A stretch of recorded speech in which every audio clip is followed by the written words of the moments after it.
Welcome back, my friends, to the show that never ends. We're so glad you could attend. Come inside, come inside. Now, I actually, before coming to the U.S., which was like a long time ago, actually, strangely enough, prepared multiple presentations. And sometimes you make a plan and then something kind of supersedes. Happens in my life all the time. And I had a number of friends who watched the live stream of my talk on Shabbat and felt compelled to send me a list of things they needed clarified. Not like, hey, if you get a chance, drop me a note. It's like, no, you kind of went in one direction and then dropped it and okay. That's now referred to as adult ADD. Yet another chance, for medication. One pill makes you larger and one pill makes you small. Yeah, this is, and the one that Pastor Nick gives me doesn't do anything. No, okay.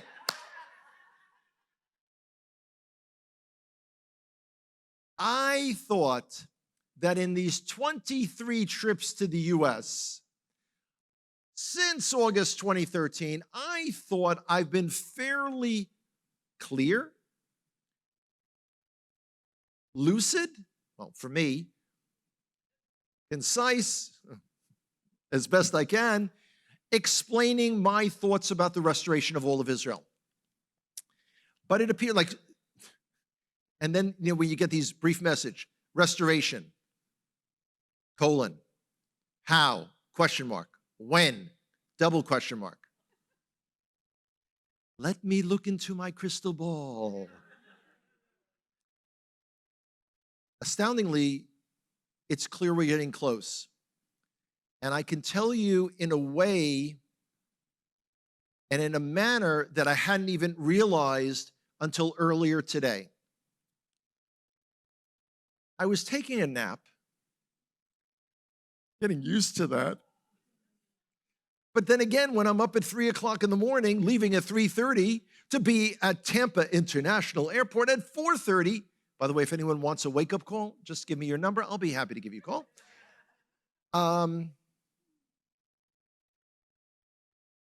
You may or may not have heard of the Gaon of Vilna, the preeminent rabbinical genius of the late 18th century, who had said at the time, among many of his teachings, mostly having to do with Geula, with redemption, he said something which I just saw and I got to mention this.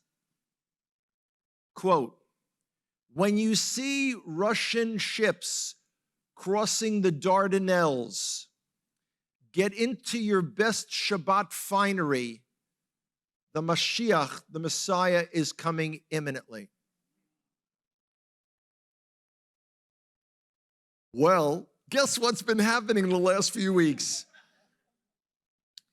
The entire world is getting crazier.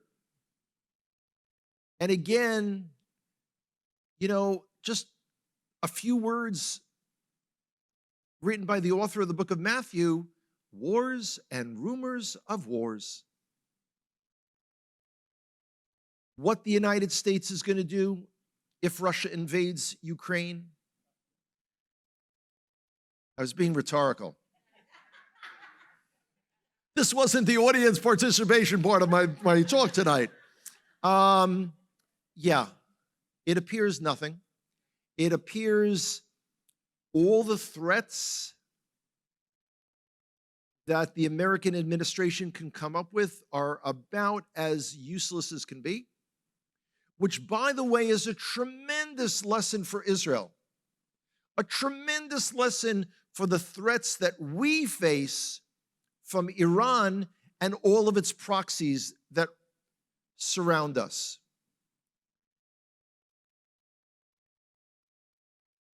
Restoration.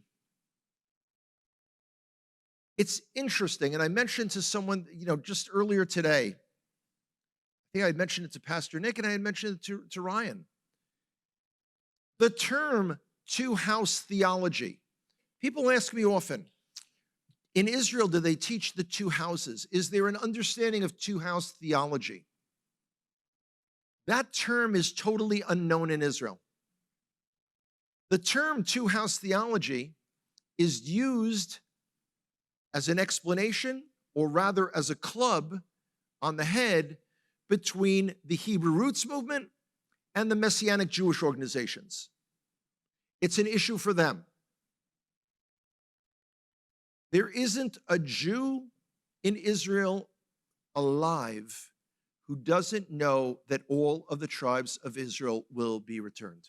All of the Nevi'im, all of the prophets of Israel speak about it. We just don't call it two-house theology. And we don't have an issue with it. So it's kind of funny where where it's an issue for Messianic Jewish organizations, but it's not an issue for mainstream Jews. Kind of unusual. But we are living in incredibly unusual times.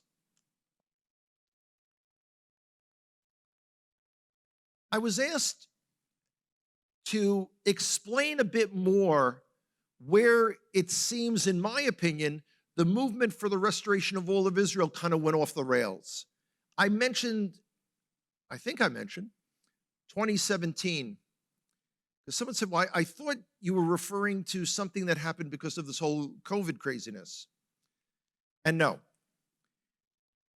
And again, I reference a talk that I gave for such a time as this, where I showed between 2013 and 2016, more had occurred towards the restoration of all of Israel than in the previous 3,000 years. And I pointed to the fact that in Israel, our dear friends Ephraim and Ramona Frank, 3 years they had these Congress of B'nai Yosef.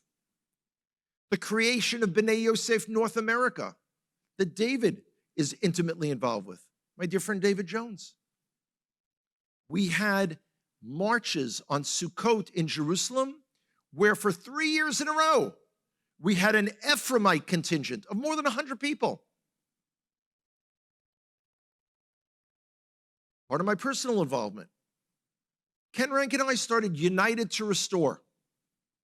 Had what we thought was going to be a big presence on social media, promoting the idea of mutual respect for the reconciliation and restoration of all of Israel. In 2014, Mike Clayton and I started the Connect to Israel tour. Totally unlike, it's not your standard go see the holy sites type tour. And everything was going along great. It's kind of like zippity-doo-dah, zippity. And on TV shows, they have an expression called jumping the shark. That's when a TV show, which is soaring in popularity, that's when they begin going downhill. And you don't recognize it at first. If you remember years ago, Twin Peaks, first season was unbelievable. The second season was like a bad acid trip. I mean, kind of like, what's going on here? What's happening? So everything was going along great. And in 2017-ish, people began losing the eye of the tiger. What was going on and I'm being specific about the United States of America during that time. And I have to paraphrase Herbert Hoover, the guy that used to be president, not the guy who created the vacuum cleaner, okay? Someone else. With 2 cars in every garage and a chicken in every pot, the fire down below for the restoration of all of Israel seemed to peter out. People were focused, now all the haters are going to come out, with making America great again, as opposed to the restoration of all of Israel.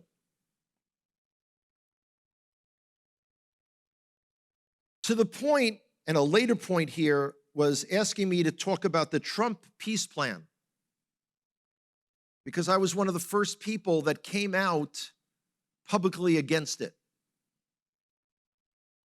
And that was in January of 2019. In fact, that very day, Mike Clayton and I recorded our very first Israel update, ripping apart this alleged peace plan and what it was about. But we're going to get to that a little later. It pains me greatly to realize that friends of mine in particular have worked so hard to build things up, especially B'nai Yosef North America, to have people kind of look at them kind of like, yeah, whatever. And part of it is the way you are wired. The Jewish side of the family has the expectation that prophecy is our to-do list. It is our list of things that we need to get on the stick about. The general understanding amongst Christians is that prophecy is a wish list, something you hope for, something you pray for, something you watch and wait for it to happen. Too many people are watching and waiting for the restoration of all of Israel to happen. All the time people ask me, people I'm close with, saying, Hanoch, are there other Jews in Israel willing to believe and do what you do? Well, finding Jews who believe that all of Israel will be restored one day, not hard to find people. Pretty much every dati lu'umi, every national religious Jew believes that. How many people would be crazy pants enough to get on planes to America and go around and experience the kind of things that I do? I keep looking behind me and there ain't no one. Now, one of the questions down here, which I probably will not get to tonight intentionally, is can you share some of the worst or most bizarre experiences that you've had traveling and speaking? And although that might be great for entertainment, we're not going there because there's no purpose. The purpose of going over things is to find a way that we collectively can repair it and move forward. To just go over and whine about stuff, and trust me, whining and sarcasm are two art forms that I've honed to a fine degree. But we're not going to go there. COVID provides an enormous opportunity for all of us because we can all look around collectively and say, yeah, we've been distracted. I've been counting how many dozen rolls of toilet paper that I have for my family. And we have 411, and there are only 2 of us in our family. And this is a respiratory disease, so I don't know what we're going to do with the toilet paper. But yeah, maybe on Halloween we'll go. Now, I don't know what people are doing. But we can at least all look around at each other and admit we've lost the eye of the tiger. We've lost our mojo. We've lost our impetus to work together. Some people stopped coming to their congregations and now watch it strictly on Zoom or live stream. They sit in their jammies with a bag of chips and they're watching it like a YouTube video. So instead of watching Bon Jovi in concert, they're watching Congregation XYZ. Are they hearing the message? Well, they're seeing it projected on the screen, but they're not interacting with anybody. The idea of mesirut nefesh, of self-sacrifice, of giving to your congregation, has dissipated.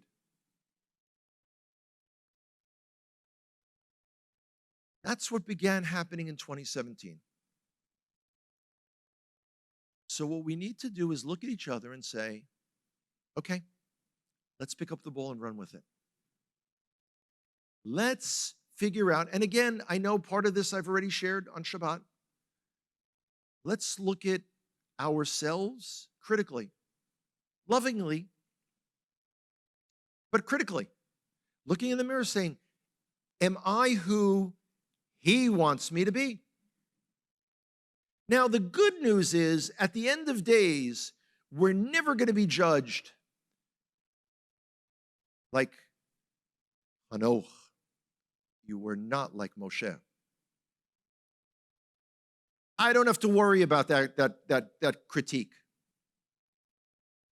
I don't know what I will say if I'm confronted with, Hanoch, why weren't you Hanoch?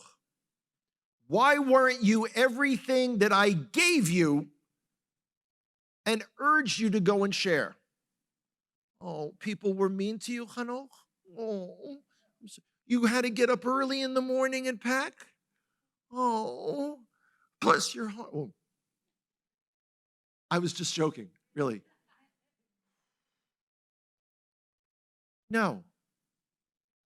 We can all do and be infinitely better than we have been. You know, people ask me, Hanoch, what can I do for you? I mean, and they say like, and it's almost like they pull out a checklist. Other than praying for you, writing to you, maybe even sending a donation to you, recommending you to speak at, my cousin's congregation. And you know what? Sometimes it's the simple things. Like Ryan found today.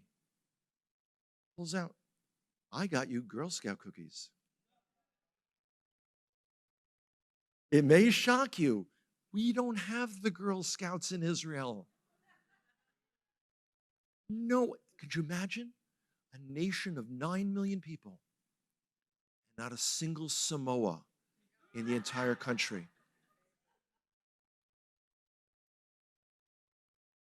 Heaven forbid.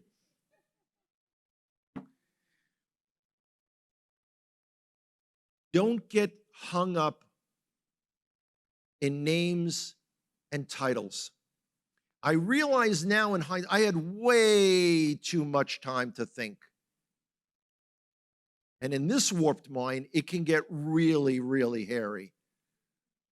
I spent too many years, too many trips, too many presentations explaining about the northern kingdom of Israel, southern kingdom of Judah,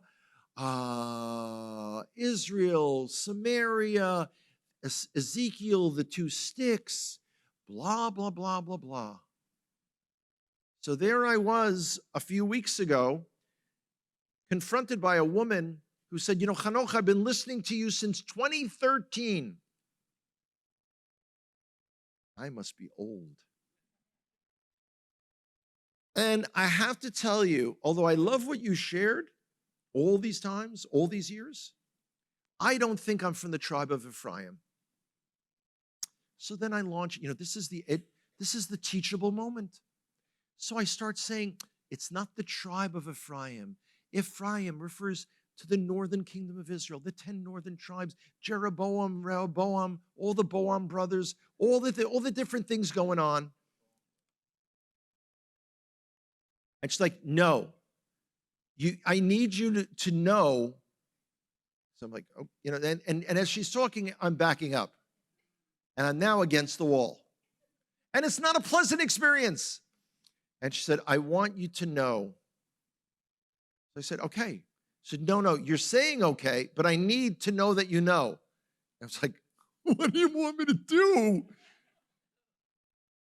She said, I know, based on the inspiration, she said, of the Holy Spirit, the Ruach HaKodesh. I know what tribe I'm supposed to be from. So I said, Mazel tov. It's wonderful. I'm happy. No. I need you to know. Okay. And she begins to explain to me that when she was younger, out of all the rock bands that she listened to, the one that resonated most with her was Steely Dan. Interesting choice. And she said, and from that, the Ruach taught me that I'm from the tribe of Dan.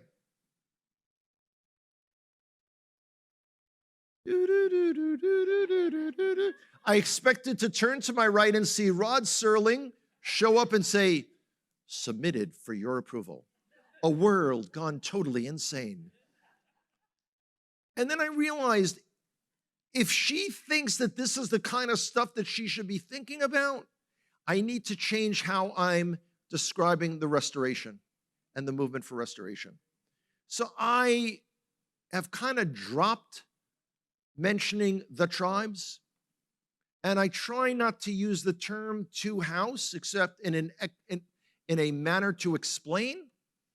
And I just say, if you love Israel, if you feel drawn that you are part of Israel, then welcome to the party. That's probably way too simplistic for most people. So with all of the bumps along the way, we now have the greatest opportunity to reset. We have the greatest chance to reboot. Learn from our mistakes and move forward. Let's not dwell on what's happening behind. You can never move forward if you're constantly looking behind you. So we learn from it, we move forward. Even with the world going insane. And the world is going insane now. What's happening with China and Taiwan? What's happening with Iran? What is America going to give Iran? What's America going to get back? What is happening? Will Russia invade Ukraine? Earlier today, I was reading the Israeli news, and the president of Ukraine said that Russia is invading by Thursday. Later in the day, he walked that one back. What does it mean for Israel? So someone said, explain Ukraine and Russia from Israel's perspective. We're caught between a rock and a hard place. Israel has very good relations with Ukraine, and Russia is the big kid on the block that we've got to deal with. If Russia wants to, they can close the skies above Syria to prevent us from attacking new Iranian missile shipments. Could we beat the Russian pilots in a dogfight? Absolutely. Can we go to war with Russia? No. Again, we turn to Hebrew. No es bueno. It's not a good situation. Meanwhile, in Ukraine, we've got about 200,000 Jews, many elderly, that Israel has offered to take in instantly. Also, interestingly enough, I didn't know this, Israeli high-tech firms, which is our leading industry, Israeli high-tech firms use Ukrainian personnel. We have, remember, 1 million Russian speakers in Israel. Ukraine, they have a very high degree of education, and they're in the same time zone that we are. By the way, as someone who in Israel has tried to coordinate with people on America's West Bank, in California, Oregon, Washington, with a 10-hour time difference, it's a bit challenging. Israel has everything to lose if conflict emerges. Or if conflict doesn't occur and Ukraine is forced to make concessions to the Russians. Russia is a superpower. America is no longer on the stage serving as a superpower. I know y'all want to blame it all on Joe Biden. There's so much you could blame on Joe Biden. But that withdrawal from the world stage began during the Trump administration. That's not where America's head is at these days. So along with that, someone said, can you explain a little bit about what's going on between Israel and the United Arab Emirates, Bahrain, the Abraham Accords? Is this a good thing or a bad thing? Well, it's both. The good news. United Arab Emirates is talking about pumping $10 billion into Israel's various industries. It's a huge boom for our economy. And as I found out recently, when tourists begin coming back in droves, there are an enormous amount of foreign workers in the United Arab Emirates. The only destination worth going to in the Middle East for them is Israel. So potentially, if I live long enough to work again as a tour guide, in person, not virtual, there's great potential. People right away pull out and they say, no, we're not supposed to make an agreement with the First of all, understand something. Y'all need to get a little more familiar with geography. United Arab Emirates is about 3 to 3.5 hours away by air from Israel. You got that big Saudi Arabia, they're on the other side. They have never been at war with Israel. They've never sent a plane, a tank, a single bullet in our direction. So it wasn't really a peace plan, it was the Abraham Accords. Now, you may have noticed our defense minister, Benny Gantz, just pops up in United Arab Emirates the other day. And I got to tell you something. There is something really touching for me as an Israeli to watch our Minister of Defense stand in the palace in Dubai with the royal guard there while they play Hatikva.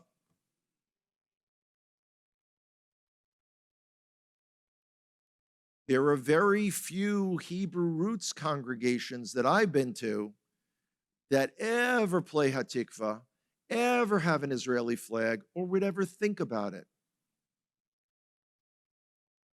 Naftali Bennett, our prime minister, where is he today? Bahrain.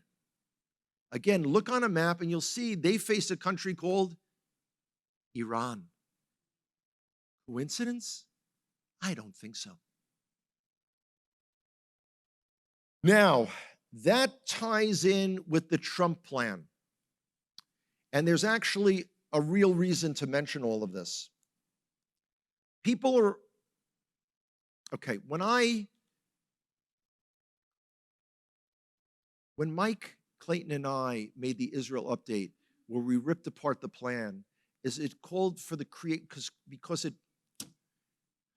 I'm speaking in Hebrew at the same time as the English, and I probably will switch to Spanish.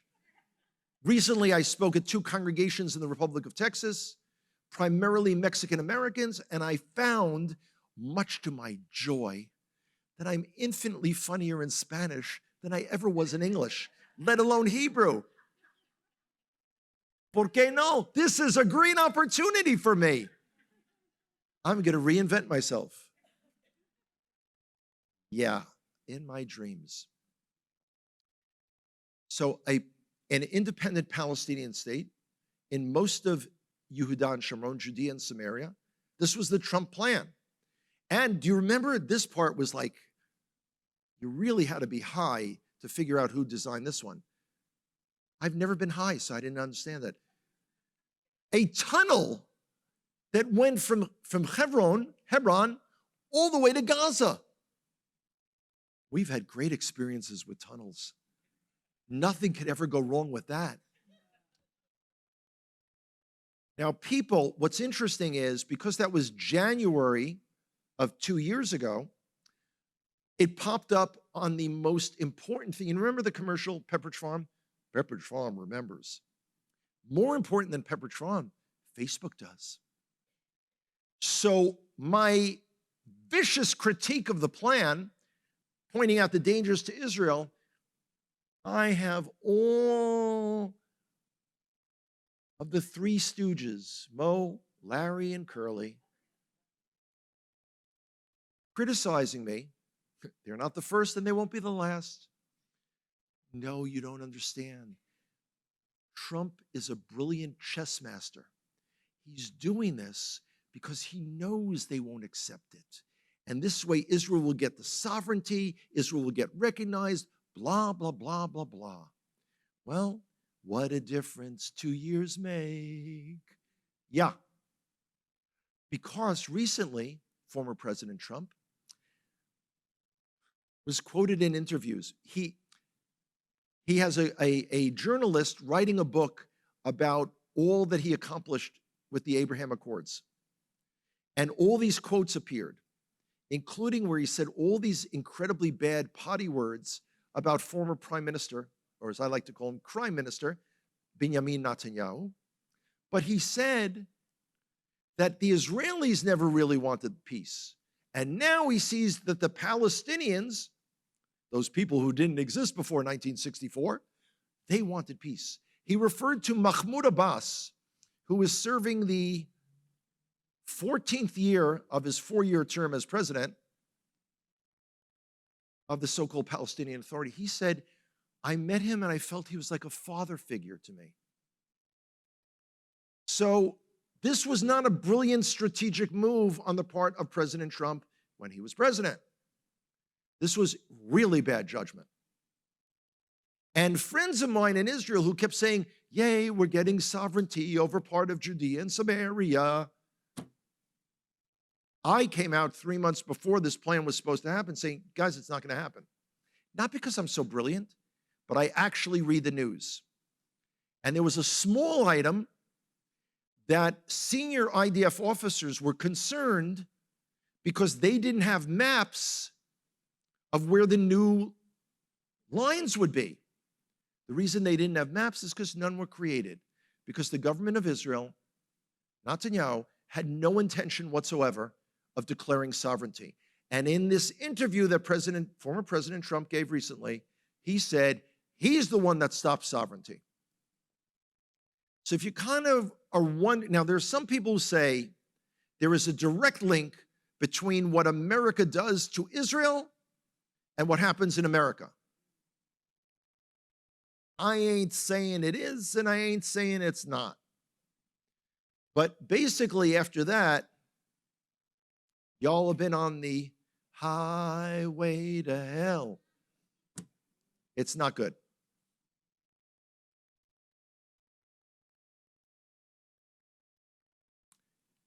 Someone else wrote into me, Hanoch, you obviously were speaking to a congregation where people routinely do multiple things to support Israel.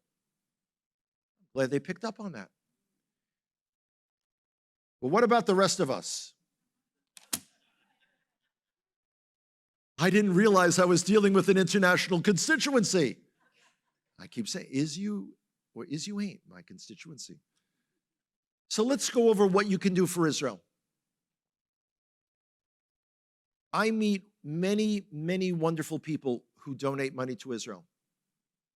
And there's nothing that breaks my heart more than an elderly woman on a very small fixed income from social insecurity who comes and says to me, I send money every month, and she names the organization, to help all of those poor Russian Jews immigrating to Israel.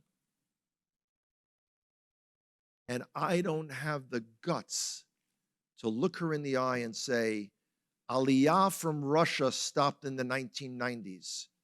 To whom are you sending your money? Now, I would turn to the congregational leaders and say, what organizations in Israel can we send money to? You can contact your big brother, Hanoch, and say, Hanoch, and one of the first things I will tell you is, if you're watching late night TV and you see an incredibly well-produced commercial that tears at your heart, do not send them a penny. First of all, you don't have pennies because you have a shortage of change. Don't. I'm glad I'm yeah, it was actually pretty funny. Yeah, it's like now they round up another 99 cents. So if it's, if it's $5.02, it's now $6. How did that happen? Okay. If you look into an organization and you you check Rabbi Google and you find out that the head of that organization, I can tell you the name later, where the former head was getting paid $850,000 a year. That's not the organization you should be giving to. People say to me, Hanoch, I would love to send more, but the well has run dry. And then, of course, as I'm traveling from airport to airport to airport, and I see that people don't think twice about spending $5 on a cup of coffee, kind of hard to feel bad for them. Every adult could put aside $1 a day in addition to any regular giving. And by the way, this should not be in lieu of giving to your congregation. That is your commitment. There are ways of multiplying your dollars. What do I mean? You go to a family gathering. You bring your little can with pretty pictures of Israel on it. You say, hey guys, I'm sending money to whatever it is, widows and orphans of the IDF, soup kitchens throughout Israel, whatever it is. Hey, how about throwing in a couple of bucks? Rarely will you have a relative to tell you to go away. Kind of like, go on and chase yourself. So all of a sudden, you may only have $5, $10, or $15 to send to that organization, but you leave that family gathering or that picnic or that local, Kiwanis club or whatever it might be, or, veterans of foreign wars or whatever it is. All of a sudden, you've got $50. And you're giving them the opportunity to fulfill a mitzvah that they don't even realize. That's double bless your heart. I don't mind when people write to me and they say, can you give me a suggestion of whom I can support? The first thing I always come back is, what resonates in your heart? For some people, it's, again, things that feed the needy. For others, it's disabled children. For others, like I said, widows and orphans of IDF soldiers. There's something that speaks to each and every one of us. Why can't we do more?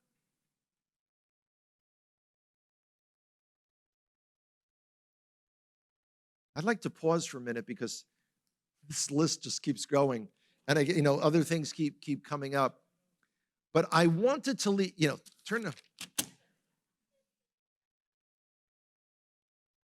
There's nothing like being around real brothers and sisters. Say, Hanoch, I see you're suffering. Just turn the page over. It looks good to me now. I'd like to give you a chance, before I go back to this, because it's kind of this, little bit of Jewish guilt. Like, Hanoch, someone sent you, really, because someone's watching somewhere, in Peoria, Illinois, saying, you didn't answer my question. And they're going to write me nasty notes, and I don't like nasty notes anymore.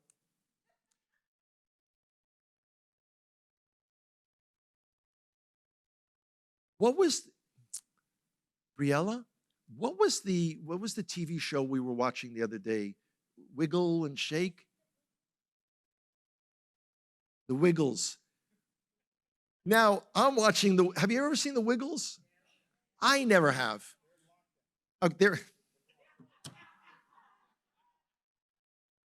Well, I come in, and really, I try to be a low-impact guest. It rarely works. And I'm listening to this woman sing about, how did she pronounce it? Bananas? Bananas. And I'm thinking, oh my God, what's wrong with this woman? She's from Australia. Okay, again, as I've said many times, I am not a native English speaker. I grew up in the Bronx. We spoke something similar to English, but not quite. Does anyone have any questions you'd like me to address before I get back to our online peeps? Come on now. Uh-oh. Oh. If you're happy and you know it, shake your hands. No. Is that good? Eva, am I doing okay? Okay, sweetheart. Thank you.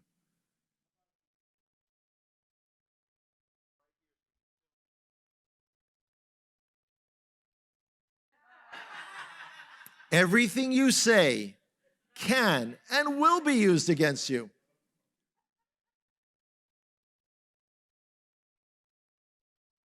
Okay, while everyone is saying, I ain't doing it, I'll switch to something else. For the 11th time since I arrived in Brandon on Wednesday night, after my stop at urgent care, there's nothing like feeling like I'm having an appendicitis, which I know can be life-threatening. And there's nothing more exciting than being in a foreign country that you don't have medical insurance for and having a life-threatening situation. So I wasn't happy with that, not at all. Oh, yes. Hi, Pastor Tikva. I had this the other day and I forgot, and I'm sitting there. What was my question? And really, I think it's a question to answer for a lot of people because not everybody knows. Remember, maybe you don't want to share this because you're changing your way of talking about the restoration of Israel, but not everybody knows this about you. How did you get the revelation? Okay. Your personal story of how up close and personal. Yes. It's okay. I've showered 2 days ago. No, not to worry. Okay. Little bit of background. I grew up in a Jewish family that wasn't religiously observant. I attended Hebrew school, which, finishing Hebrew school at age 13 for your bar mitzvah, where you are supposed to become responsible for observing the mitzvot, although not knowing anything about mitzvot, was kind of strange. But this was kind of typical in my era outside of the Orthodox community. So I grew up in an Irish Catholic neighborhood where everyone wanted to kick my teeth in because I was the local Christ killer. Okay, so I learned how to fight, didn't have any fun, and what's really interesting is I had no friends, which is probably the reason that I never got high and never got drunk. Strange. I mean, it's kind of strange looking at it because it's not like you go and like, I'm going to get a fifth of Jack Daniels and sit there and watch the Yule log burn on TV, black and white TV. You're not going to do that. And it's like, I don't know. People say, you can't believe you didn't smoke a joint. I'm like, I don't even like matches. How do you do? Where do you buy it? So it didn't happen. So I then got really involved in Jewish activism. The 70s were a wild and crazy time. Every ethnic, racial, and religious group had its crazy nuts cuckoo faction, including us Jews. And I found that by the time I was 20 years old, I had already been arrested on 3 different continents in the world. Nice Jewish boy gone wild. These were all nonviolent activities, but as an example of the era, you were able to do that. 31 of us chained ourselves to the gates of the United Nations, splashed animal blood, and lit on fire an effigy of Yasser Arafat when he spoke at the UN in November 1974. The craziest thing, we staged a sit-in in Moscow in the former Soviet Union. And the 7 of us offered ourselves in exchange for a Soviet Jewish prisoner of conscience. We offered to stay and serve out his prison sentence in Siberia. When you're young and stupid, you're like, we're immortal. What's going to happen to us? Yeah, I could see the American government saying, no, we're not aware of any American citizens in the Gulag. I wanted to go on Aliyah. I wanted to move to Israel. And again, quoting the words of the wise Talmudic sage, John Lennon, life is what happens while you're busy making other plans. So you find debt mounting and you go to grad school, and then somehow, for some reason, they expect you to pay off that loan. You're a mid-level manager at companies like Exxon, Johnson & Johnson, and PepsiCo, and you get laid off. I was the most overeducated guy on unemployment in New York. 1994, I'm sitting on a Shabbat afternoon reading the newspaper called the Jewish Press. And in the very back, it's kind of like mistypeset, and a small ad announcing the annual meeting of an organization called United Israel World Union, having their annual meeting, something about one Mosaic faith for the entire world. I have no clue to this day what that means. Never heard the term Mosaic faith, never heard it before, never heard it since. Now we'd say, walking in Torah. The world is walking in Torah. And the reunion of the tribes of Israel, the lost tribes of Israel. Like, dang, this sounds amazing. And I go there, and I'm like one of 30 people, maybe 25. And I think there was a couple there, if I remember correctly, who had converted to Judaism. No one else was Jewish but me. And they began telling me what has been a very familiar theme for the last 28 years. Hanoch, I'm not Jewish, but I think I'm part of Israel. Again, I'm looking for Rod Serling. This is like, what do you mean? So I began, like Paul Revere, running around telling everyone I knew, the tribes are coming, the tribes are coming. People were saying to me, Hanoch, they're just Christian Zionists. Chill out. I said, well, wait a minute. They've given up pork and shellfish. They're observing Shabbat, okay, differently than we are, but many of them have had relationships, friendships, break up over their studying and trying to live out the Torah as best as they can. I began speaking at a couple of conferences, but this is in the 90s, when most people in the Hebrew roots world didn't even know that Hebrew roots was a term. I didn't know what to do with you guys. Because instantly I realized, now understand something, I never had a positive interaction with someone who wasn't Jewish until I was in my 20s after college. And somehow I became this big proponent of mutual respect. This is the divine puppeteer, Because it's all about mutual respect. Judah doesn't try to turn Joseph into Judah. You all love that part. But Joseph doesn't try to turn Judah into Joseph. We have enough faith in God to let God be God. Most people are not willing to do that because they're right and they're burning with the zeal of the divine truth. Their hair on fire for Hebrew roots or messianic or whatever people want to, whatever term they want to use. They're hair on fire about it.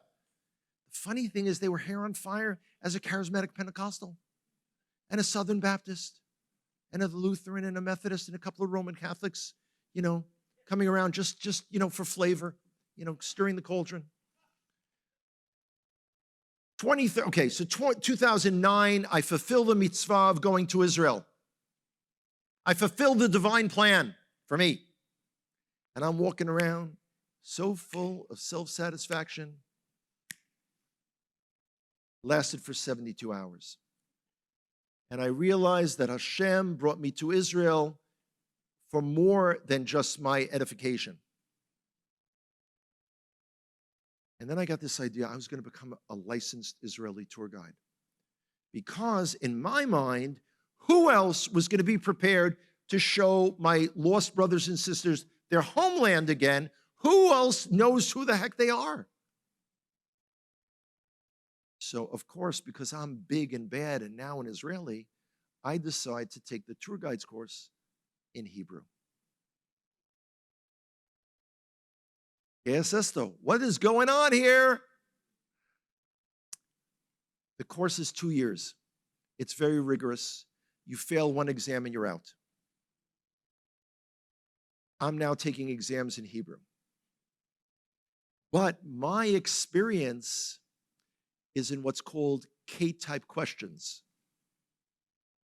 So I would struggle to understand, and I would eliminate 2 of the 4 possible answers. And then I would guess. And I did more than well enough to pass. The problem is when it came time for the licensing exams,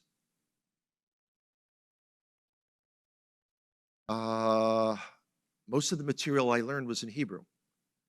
I had to spend an entire year reteaching myself all that material. To this day, I'm really weak on vegetation. 8.5 hours out in the field, I would zone out, kind of meditate for 8 hours. I had no clue what was going on. So to this day, people will say, Hanoch, what? Sorry, I don't do green. Sorry, so sorry. And again, I thought I fulfilled the divine will. But around the same time as I was taking my licensing exams, and by the way, here's an interesting thing. I was so full of myself and my knowledge of Christianity that my topic for my oral presentations was on Christ Church in Jerusalem. The whole history, it was fabulous. And I got slaughtered on my first 2 exams. And in a meeting, during the course of my research on that, I became very friendly with David Pelagis, who was the rector of Christ Church, and who was also a licensed tour guide. And he said to me, Hanoch, do you mind if I give you some advice? Go ahead. He said, drop Christ Church. Pick something like you guide in the Kotel tunnels, the Western Wall tunnels, do something Jewish. I said, David, he said, no, you don't understand the psychology. They see you wearing a kippah. They know you're Orthodox. You're speaking about Christ Church. They're not going to ask you a single question about Christianity, but they will hammer you on vegetation and obscure things. And sure enough, one of them asked me, name the difference between the vegetation in the Eastern Galilee and the Western Galilee.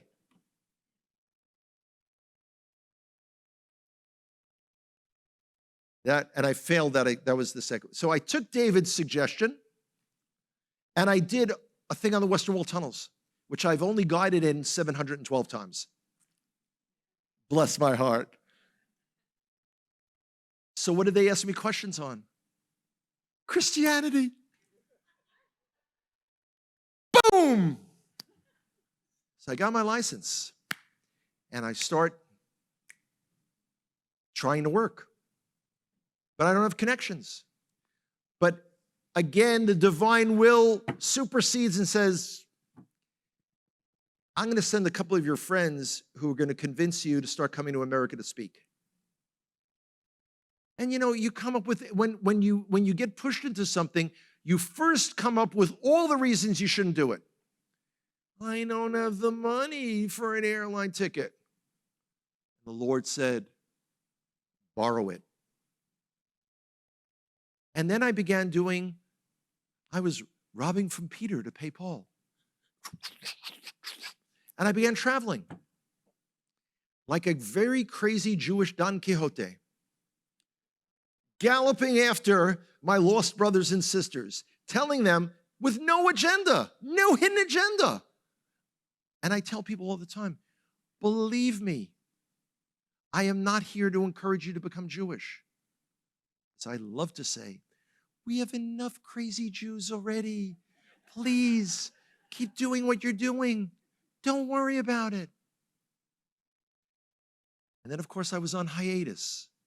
I was like the Letterman show. I was on hiatus for 2 years. By the way, this should be although I covered this on Shabbat, let me go over what is the situation in Israel and traveling to Israel right now, just in case there's anyone that missed it. The situation in Israel is the exact same that it is for every destination in the entire world. Anywhere that you would want to go in the entire world, all require you, including the United States of America, all require tourists to be vaccinated or amorphously recovered from COVID with some kind of certificate and proof for 6 months, within 6 months. The entire world is doing this now. This is not an Israel situation. There's also a tremendous misunderstanding of what's going on in Israel. We haven't been in lockdown for a year. We're not in lockdowns. We're not coerced to be vaccinated. 2 million out of 9 million Israelis are not vaccinated. There is no pressure. Actually, no one cares. Every Israeli belongs to one of 4 health funds. We have socialized medicine. Costs minimal. What's the economic effects? Well, if you're in a tourism-related business, you're in deep yogurt. In December, our Minister of Finance, Avigdor Lieberman, came out and said, if you're a tour operator or a tour guide, find another profession, which means the well is run dry. We ain't throwing money your way, guys. And the money they were throwing was ridiculous. Up until January 2021, they were giving us a subsidy of 1,500 shekels every 2 months. That's 750 shekels a month. That's about $240. Go spend it on 2 falafels this month. So now there's nothing. But Israel has opened up, like Europe, to vaccinated tourists, like the United States, to vaccinated tourists, and people are beginning to come. Do I have any bookings when I get home? The answer is yes. In June, I have 2 half-day tours in Jerusalem for people that I guided in 2014 for their daughter's bat mitzvah. I'm hoping after that to be able to come back to America. But Israel is not under lockdown. We're not being coerced. There's actually far greater coercion from the U.S. federal government. And I can tell you from traveling around the country, everything varies in America from state to state. I was in North Carolina and South Carolina. And I can tell you in both of those states, there are some shelves that are empty with a sign saying whatever, supply chain, supply line, whatever. And in places like Whole Foods, their salad bar, which I used to live on, we of the Church of Latter-day Pharisees are a little restrictive in our diets. They're all closed. There's nothing there. I go to Kentucky. Man, I've never seen so many products in my life. In Whole Foods and in Kroger. Kroger, which was bigger than our entire Knesset building. Florida? I've seen people wear masks in Florida. But when we used to have tourists in Israel, all those little tiny Asian women from South Korea and Japan, they were all wearing masks years ago. You know those blue masks? We were all laughing at them. What's wrong with them? Well, that seems to be the way. So, the hope and the prayer is that this is all going to be over, hopefully sooner than later. The very fact that the United States is on board with the rest of the world is great because it means that this will be over sooner. Now, so tour operators like Aaron and Etty Lipkin, who were here recently, they've got no way to earn a living. Tour guides like me, nada, zip, cero, nothing. When's that going to end? I don't know. So you're wondering, how can Israel survive without tourism? As of 2019, the gross domestic product for Israel 6% of our economy was tourism. I guess we're considered expendable. So if you know Moshe and Dov Kapinski in the Shorashim shop, they're trying to do some online sales. In the Cardo, you remember the Cardo? 3 of those stores as of the end of November are now out of business because Israel opened up in November and then closed. You know, we're doing the hokey pokey. You know, we're open, we're closed. Hopefully we'll stay open. Udi of the Blue and White Shop, the wonderful artist, the greatest guy, sits in front and paints. He's still painting. It's tough times.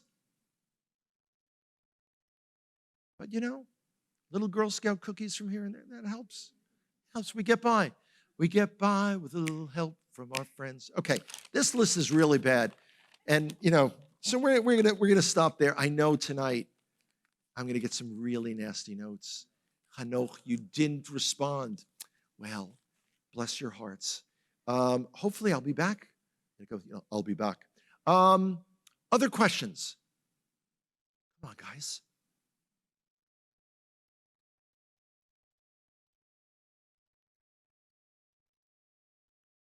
This is so awkward. People are pointing. Oh, thank you. Or are you just stretching your legs? Okay. Come on down. What show was that? This is right. Do you know, I saw a few months ago, December when I got to America, I saw Wheel of Fortune. They're still alive. It's amazing. Vanna White looks like she's 35 now. A lot of miles on that chassis. I'm sorry. Yes. Hi. Hi. I was just wondering how Israel or what people in Israel think about what's going on in Canada. Okay. Interesting question. I assume you're talking about the truckers, not Justin Trudeau, who's a joke. Yeah, exactly. Bless your hearts in Canada. I saw something on an Israeli site that there is a group of Israeli truckers that are now doing the same thing. The irony is, Canada is infinitely more restrictive than we've been in Israel.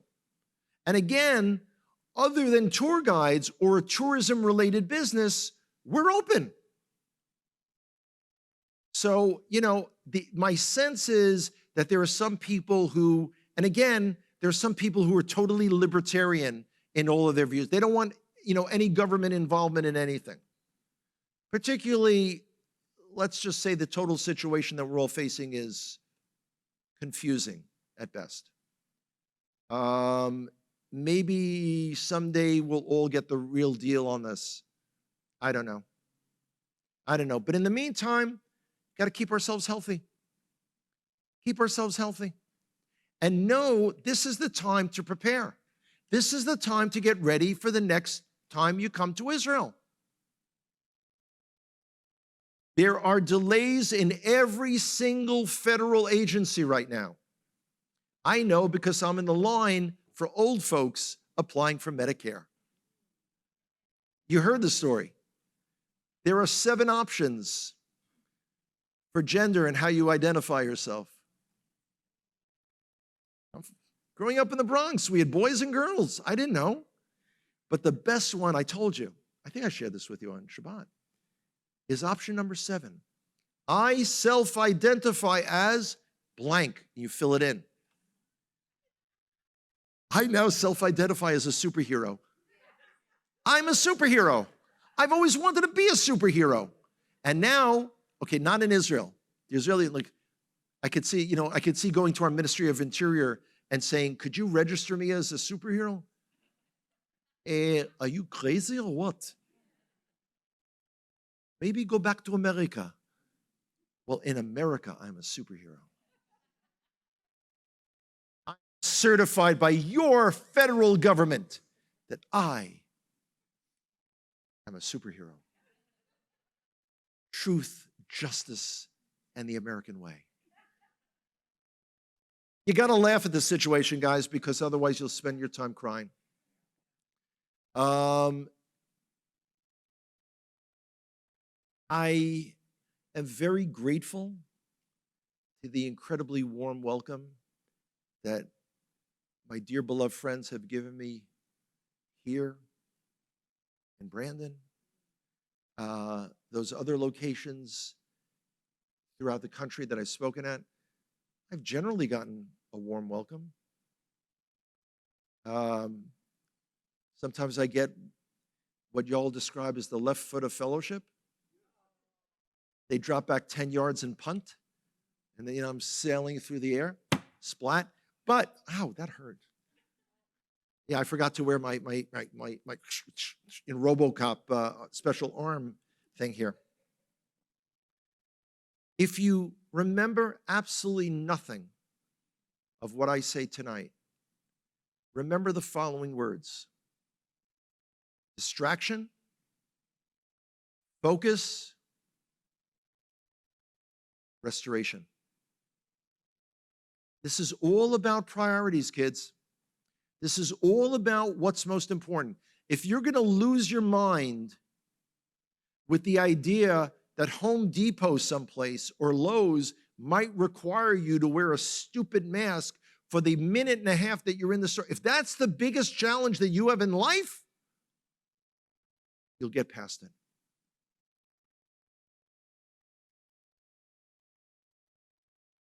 And the other thing, I don't really enjoy speaking about American politics.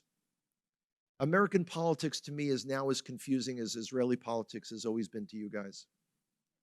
I do enjoy when someone mentions Nancy Pelosi and I can break into singing Cruella de Vil, Cruella de Vil.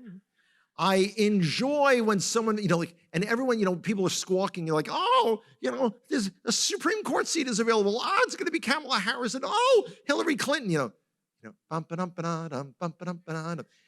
The Clintons aren't so bad if you're not their friends. If they're your friends, you automatically commit suicide. I don't know how that happens. So we don't talk about American politics, but I do want to encourage you that y'all have midterm elections coming up. Instead of grousing about your elected officials, go out and vote. Vote correctly. And do it the American way. Vote often. No, I didn't. Voting in Israel, by the way, in the last few years, we've had such experience voting and voting and voting and voting and voting. This is so great because you go one at a time behind a little board that has all these different cards with the symbols of the parties, all 26 of them. And then you pick out one from the little, the little things, and you put it in an envelope, seal it. And then you come out and you drop it in a box. It's for the high-tech nation, we are incredibly low-tech when it comes to voting. But somehow in Israel, one person only votes once. It's a concept. Maybe you would want to share that in America. You have to remember that every day that we're given life is a new opportunity to do better. It's interesting. One of the things that I've studied incessantly over the last 2 years has been the gospel accounts from a strictly Jewish perspective, cross-correlating Yeshua's statements and teachings with things in the mainstream Jewish understanding. It's fascinating. I hope to share some of that when I come back in the summertime. But one of the things about that is when you look into it carefully, Yeshua is talking about the weightier matters. He is talking about priorities. He isn't saying, no, we don't do that stuff anymore. He wasn't an American Reform rabbi. He wasn't just, no. The weightier, so It's the priorities. Our life is all about priorities. This is our choice. I mentioned very clearly the other day, I don't believe in the term chosen people. I don't. I'm much more impressed with the term choosing people. And it's up to us to make those choices. So in each and every one of your congregations, those who are, this is the time, boys and girls out there in TV land, you focus on your family. The extension of your family is your congregation. There are so many congregations across the country that are suffering. And there's so many people that are sitting alone in their jammies watching the entertainment where their pastor gets up and no, that's not entertainment.